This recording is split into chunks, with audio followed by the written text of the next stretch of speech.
Hello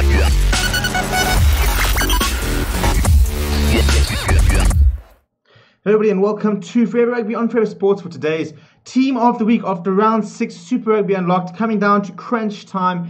Big results for the Stormers and for the Sharks. The Sharks getting past the Griquas in the most dramatic of sense, in that there were two penalty kicks pretty much on both, sort of basically on the 8th minute and then the 82nd minute by the Sharks to get in the win before the Stormers completely outclassed really the Cheetahs. And what we said after the weekend before with that Stormers performance against the Greek, was we said that this is what we've been waiting for from the Stormers. This is what the quality of that squad demands, because they are a good side and they should have been doing a lot better and putting on these performances a lot more consistently. And that's what we asked them to do this weekend, and they really did do that. They really did respond very, very well against Cheetahs and finally sort of made that big statement of they are back, they are still a top side, they're still, the side to be a side to be reckoned with within the competition. So credit to them for getting that done. And the team of the week reflects that. A couple of big changes, or a couple of big calls, a couple of very notable performances.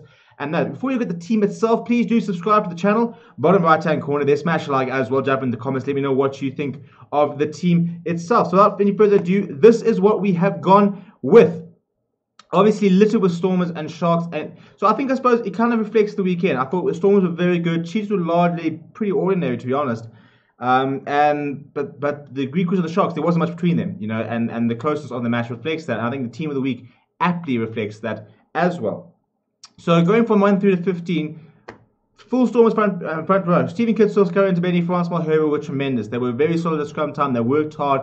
They're getting a lot better in the loose. I mean, look, Stephen Kitshoff, you always know what you're going to get. Scarlett Benny is quite a feisty character, offers quite a lot in terms of in open play. And Francois Herbert is just so solid. He just doesn't make mistakes as well. He's rock solid. He's very good come scrum time, and he's very powerful. So they were very good and won some crucial scrum penalties and some dominance, which allowed the Stormers backline to just capitalize really and take on the Cheetahs backline, and they definitely did win that fight. Now, before I go to RJ Smith, he was fantastic for the Greek. Worked very hard, was tireless in the defense, was pretty good with the ball carrying as well, and a very impressive performance by him. Hiron Andrews continues to get better. Just look at a couple of notable mentions. JD Shicklin was very good this weekend as well. Salman Murat is always quite solid, but yeah, I just went with Hiron Andrews and RJ Smith. I just thought they were just the standouts for me. I think Hiron Andrews, for me, he seems to have cut out that sort of ill discipline in many ways. Which we've always seen sort of glimpses of the player he can be, but sometimes just frustrating that he just makes pretty poor errors. But 5 tackles, no missed tackles.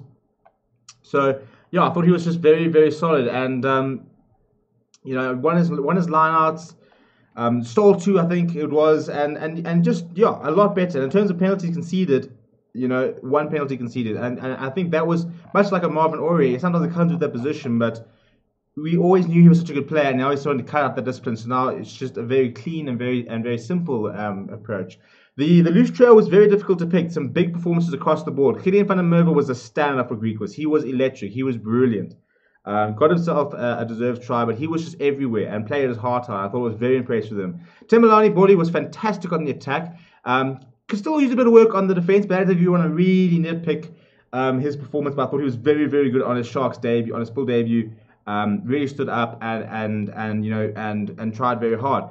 Somebody else who I thought is getting better is Pepsi Buthelezi. And I tell you what, when I watched him at under 20, you could see a very talented player. You could see a leader. I did have reservations about his ability in the loose trio and his size, really. I sort of wondered, maybe he's going to sort of become a 6 at a push 7. Now he's playing 8th man, but he just looks looks like he's in very good condition. And he said himself that he prefers to be on the flank than at 8th man. But I think he's a very. He likes 8th man because he is that link up between the back row. He's not a Dwayne Vermeulen. He's not a Joano Augustus. He's much more in the mold of Sikon Bozanoche. He's a very, very skillful player. Gets around the park, works very hard. But I thought he was particularly impressive for the Sharks itself. If you look at the tackles, he made 8 tackles across the match, missing just 2. And on the attack, he carried the ball. He made 64 meters, carrying the ball 6 times, 3 defenders beaten, 1 clean break, 2 offloads, and a try assist. So, really an all-round performance and a big big win for the Sharks. You just got so much talent within those loose forwards. And when you think that they were still missing Henko Fenter, still missing Sukumboza, and they're still producing that sort of standard of play. So well done to them. Herschel Yankees and Damian Willemse are back in the team of the week. Fantastic by them. Herschel Yankees coming back after Compassionate League. And Damian Willemse is silencing a lot of critics, including myself to a certain degree, because he finally sort of produced a fly half performance. And that's what we've been calling for. And look, I'm going to get, when we go into the sort of the 5 things learned of the week, which will come out tomorrow, I want to get more into sort of the reason he's gotten the stick and the response to it. And I know there's been some comments from John Thompson about silencing the haters. So I'm going to address that because I think a lot of it is the haters tag. A lot of it's warranted, I think, because it's not hate on the play. It's on hate on is that his best ability. No one is questioning Damian Willemse's talent. Nobody's questioning the fact that he will be one of our best players in the coming years. It's just about trying to find where he's played. And for the first time in a long time, we saw a fly half performance for him this weekend. He kicked very well. He got the back line going. He had a very nice drop goal and was good in defence. So it was a very refreshing. But to be fair, it's taken him 6 weeks to get there. And there needs to be consistency. You can't just have one performance and suddenly silence the haters. You know, it doesn't work like that. Consistency is key. And they get there ahead of Zach Berger and Tiers de Beer, I thought were very, very good. And it was quite difficult to pick there. Curran Bosch also kicked very well for the Sharks.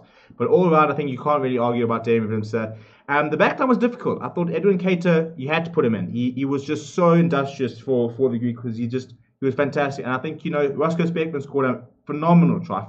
One of the best finishers you'll ever see. Not just of the competition, definitely the try of the competition, but just a very good finish. But missed a couple of tackles. I think overall, Edwin Cater just had a better game. Marius Lowe gets a lot ahead of Francois Steyn. I just thought Francois Steyn, he was very good and was very sort of wears the sort of veteran tag quite proudly. But I think made just 2 tackles and missed 3, you know. So and that's definitely below the standards of himself, Francois Steyn. So that's why Marius Lowe gets the nod. Same as Jeremy Ward, was very good in the attack. I think maybe probably expected more from him defensively. You know, he's somebody that likes to come in and be sort of the command on defense. He didn't miss 2 tackles, but he did win a turnover and made 6. So you can't sort of just ignore that. And I think he was pretty good on his return. I mean, on his debut as Sharks captain. He has been touted as a leader for the future. There's so much leadership in the Sharks. I mean, Pepsi Buthelezi, Jamie Ward, all captained at 18 and 20 level. So lots of leadership across that Sharks side at the moment. Ruan Nal gets the nod from me. Look, there's a couple of options. I just thought that Ruan Nal, it's just something about sevens. Look, and look, there are a lot of sevens players currently playing across the thing, but you know, he brings a whole unique skill set to the role of the wing. I think wings are changing in many ways, that they're no longer just this out and out speedsters who would just finish. You know, there's so much more they're starting to bring to the game, which is why I mean it's standard as rugby is progressing. You look at the way that the hooker's role has changed, and anyone's role has changed really. You're no longer just a prop that scrums. You know, often now it's a prop that scrum has to be good in the loose, have to be able to pass and offload and that type of thing, you know, because the skill sets are just getting so much better. And I just thought that Ruan Nal demonstrated that very well. You know, that try which Joanna Augustus finished was just a complete team try. Ruan Nal was very intelligent and he's very knowledgeable about his own game. He understands where his limits are, where his strengths are. I think that's why. Look, hopefully you'll see him back at outside centre where I think he's best. I just don't think he quite has the pace to be a wing. But you know, I thought he was particularly good. And then Warwick Holland, phenomenal once again. The form fullback in the country at the moment, so ready to take on the mantle from Villiers if he keeps playing like this. He is electric. You know, he really is very good as a second receiver option. You know, same thing as the Villiers. His kicking's getting there. You know, his defense is getting a lot better. He's such an exciting player, and I think that we're finally starting to see. We saw it at the Bulls. We saw a much better Warwick Holland, but we are now seeing now at the moment the Warwick Holland that everybody kept talking about, the talent. You know.